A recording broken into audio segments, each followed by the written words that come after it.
Hello everyone, इस video में intellectual property rights या बौद्धिक संपत्ति अधिकार के बारे में बात करेंगे। ना what is actually intellectual property rights या बौद्धिक संपत्ति अधिकार क्या होता है।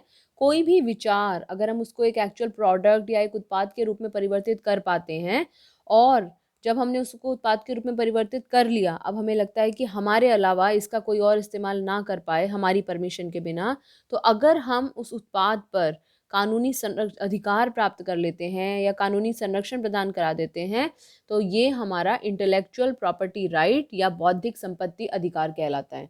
तो क्या हुआ बौद्धिक संपत्ति अधिकार?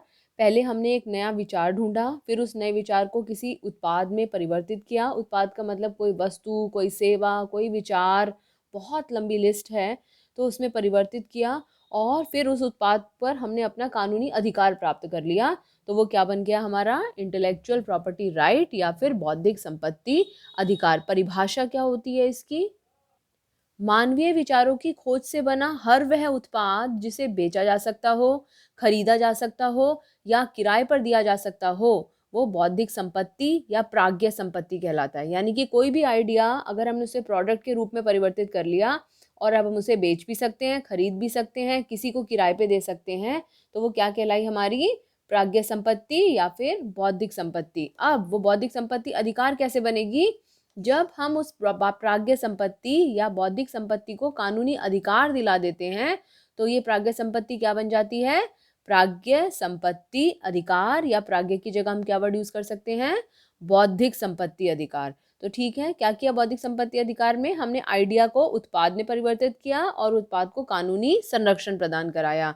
तो क्या बन गया वो हमारा बौद्धिक संपत्ति अधिकार। नाउ अब ये अधिकार प्राप्त करने का हमारा ऑब्जेक्टिव क्या होता है, उद्देश्य क्या होता है, कि इस अधिकार के अंतर्गत हम क्या चाहते हैं कि केवल स्वामी ही इस संपत्ति को बेच सके, वो ही इसे किराए पे दे सके या फिर किसी अन्य व्यक्ति या संगठन को प्रयोग करने की अनुमति दे सके। इसलिए हम चाहते हैं कि जो भी प्रोडक्ट हमने बनाया है, जो भी हमारा ओरिजिनल आइडिया है, उस पर केवल और केवल हमारा हक हो और हम ही उसको बेच सकें, हम ही उसे किराए पर दे सकें या हम ही उसे किसी और को इस्तेमाल करने की अनुमति प्रदान कर सकें।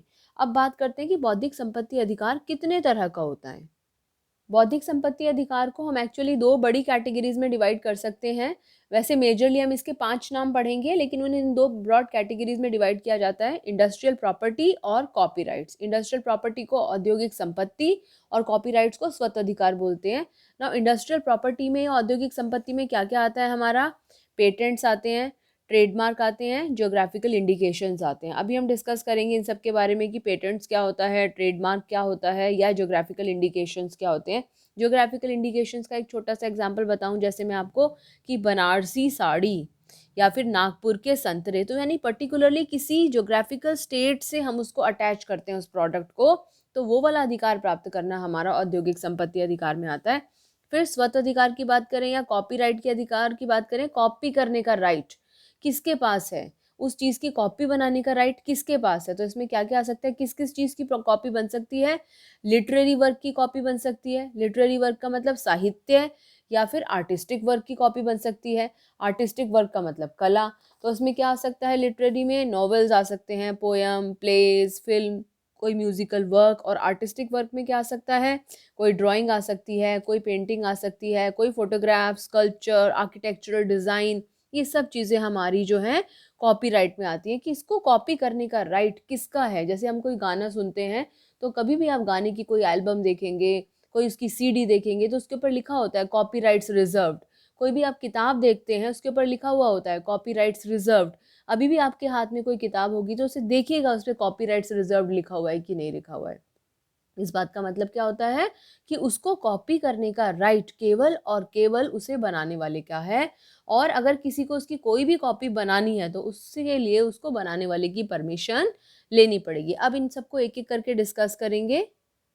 बौद्धिक संपत्ति अधिकार को हम इस कैटेगरी में डिवाइड करेंगे। हम पेटेंट्स डिस्कस करेंगे, ट्रेडमार्क डिस्कस करेंगे, डिज़ाइन, कॉपीराइट, भौगोलिक संकेत जिसे कि हमने ज्योग्राफिकल इंडिकेशंस बोला है, या पौध प्रजाति। 1 2 3 4 5 6, इन 6 के बारे में हम यहाँ पे डिस्कस करेंगे बौद्धिक संपत्ति अधिकार में। सबसे पहले हेडिंग डाल लो कॉपीराइट या प्रतिलिपि अधिकार। क्या होता है कॉपीराइट? इसको 3 कैटेगरीज में हम पढ़ेंगे कॉपीराइट को। पहले तो बात क्या है कॉपीराइट का मतलब, प्रतिलिपि ना बनाने का अधिकार, या केवल और केवल कौन उसकी प्रतिलिपि या उसकी कॉपी बना सकता है, नॉट टू कॉपी, ये राइट किसके पास है। और इसके अंतर्गत क्या क्या आता है, 3 चीजें इसके अंतर्गत आती हैं।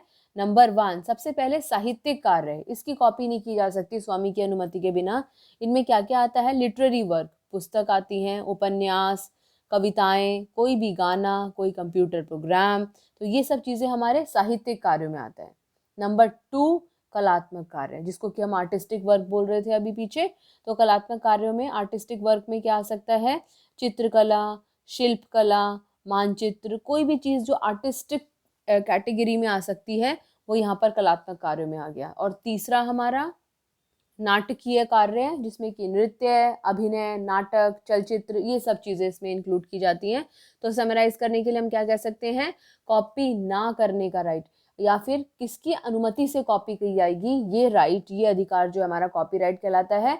कितनी कैटेगरीज में हमने इसको डिवाइड किया है, 3 कैटेगरीज में। कौन कौन सी, साहित्यिक कार्य, नाटकीय कार्य और कलात्मक कार्य। तो कॉपीराइट को कितनी कैटेगरीज में डिवाइड किया है, साहित्यिक, कलात्मक और नाटकीय।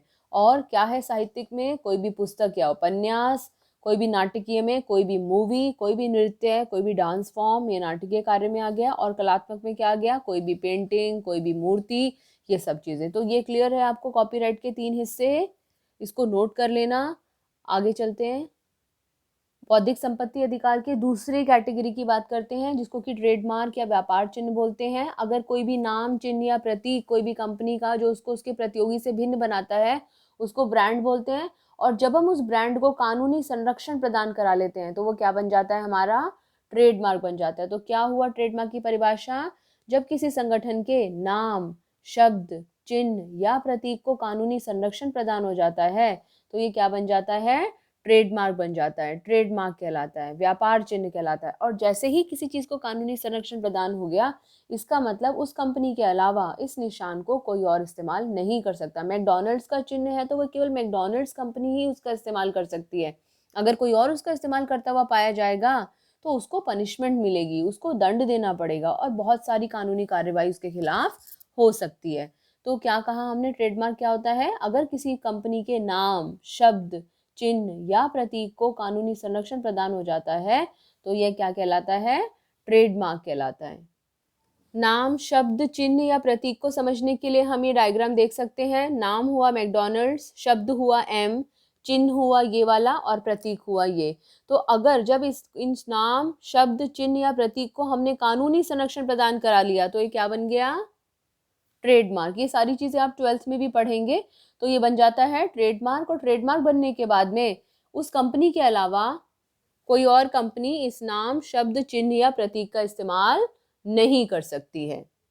अब बात आती है कि ट्रेडमार्क कैसे कैसे हो सकते हैं। 2 तरह के हो सकते हैं, ट्रेडिशनल हो सकता है, non traditional, conventional, non conventional भी बोलते हैं इसको, परंपरागत या गैर परंपरागत भी बोलते हैं। परंपरागत जैसे मैंने आपको अभी दिखाया, कोई नाम, शब्द, चिन्ह, प्रतीक, कोई पर्टिकुलर पैकेजिंग, तो ये हो गया परंपरागत, जो अभी पहले से ही चले आ रहे हैं।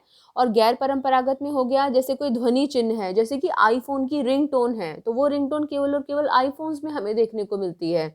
ऐसे ही कोई गत्यात्मक चिन्ह, गत्यात्मक चिन्ह का मतलब है कोई मूविंग इमेज है, कोई मोशन पिक्चर है, तो वो सब चीज़ें जो है हमारी गैर परंपरागत, नॉन कन्वेंशनल, क्योंकि ये नई चीज़ें हैं जो हम इंक्लूड कर रहे हैं। तो ट्रेडमार्क के 2 प्रकार, परंपरागत और गैर परंपरागत। और ट्रेडमार्क क्या हुआ, जब कंपनी के किसी नाम, शब्द, चिन्ह या प्रतीक, साथ में दोबारा रिपीट करेंगे, नाम, शब्द, चिन्ह या प्रतीक को कानूनी संरक्षण प्रदान हो जाता है, तो ये क्या कहलाता है, ट्रेडमार्क।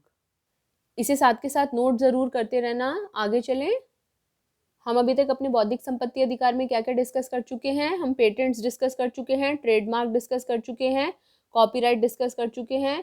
अब बात करते हैं भौगोलिक संकेतों की। जैसे भी पहले भी बताया था जब हम टॉपिक शुरू कर रहे थे, वे संकेत जो किसी उत्पाद की किसी निश्चित स्थान से पहचान बताते हैं, वे भौगोलिक संकेत कहलाते हैं।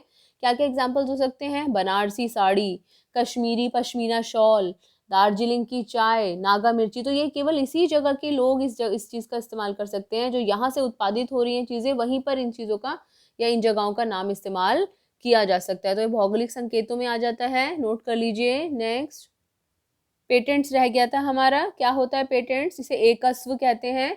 ऐसा बौद्धिक संपत्ति अधिकार जो ऐसी वैज्ञानिक खोजों को संरक्षित करता है जो पहले से ही ज्ञात उत्पादों के बारे में तकनीकी प्रगति को दर्शाता है। पहले से ही ज्ञात उत्पादों के बारे में, लेकिन उसमें कुछ टेक्नोलॉजिकल डेवलपमेंट को दर्शाता है। किसी आविष्कार का एकत्रीकरण कराने के लिए क्या जरूरी है? देखिए, दो मुख्य बातें हैं जो अगर हमें किसी चीज पे अपना पेटेंट कराना है तो ये दो मुख्य बातें हैं जो उससे जुड़ी हुई हैं। पहली बात कि वो आविष्कार जो है वो नया होना चाहिए। कैसा होना चाहिए वो आविष्कार? नया होना चाहिए। और किसी ऐसे व्यक्ति को पता ना हो जो प्रौद्योगिकी के क्षेत्र में कुशल हो तथा औद्योगिक अनुप्रयोग में सक्षम हो, ऑलरेडी वो इसका इस्तेमाल कर रहा हो, ऐसा नहीं होना चाहिए। नया हो और कोई टेक्निकली एफिशिएंट व्यक्ति है, उसको पहले से ही पता है, ऐसा भी नहीं होना चाहिए। तभी हम उसके ऊपर अपना पेटेंट राइट मांग सकते हैं।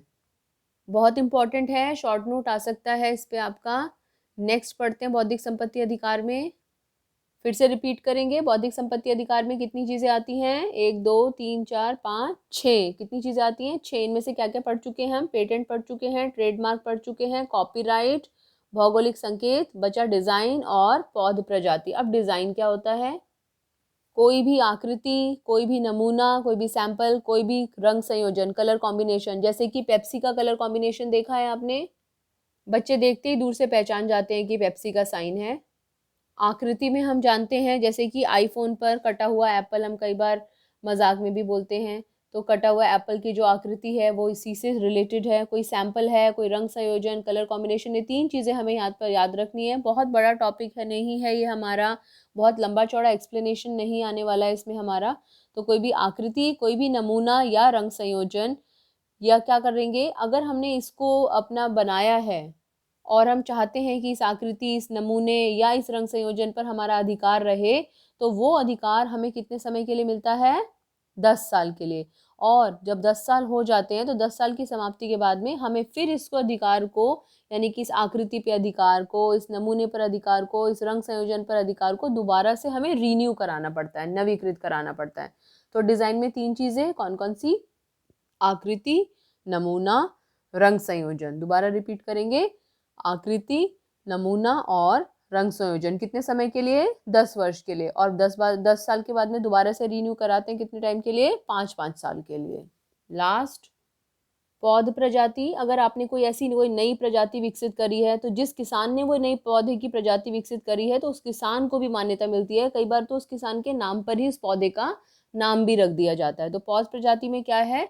पौधों की विशेष प्रजातियों को अगर हमने उनकी विशेषताओं के आधार पर एक कैटेगरी में डाला है, कोई नया पौधा विकसित किया है, कोई नई पौधे की प्रजाति बनाई है, तो वो जिसने भी वो बनाई है वो उस पर अपना अधिकार जमा सकता है, अपने नाम से उसको पंजीकृत करा सकता है, रजिस्टर करा सकता है।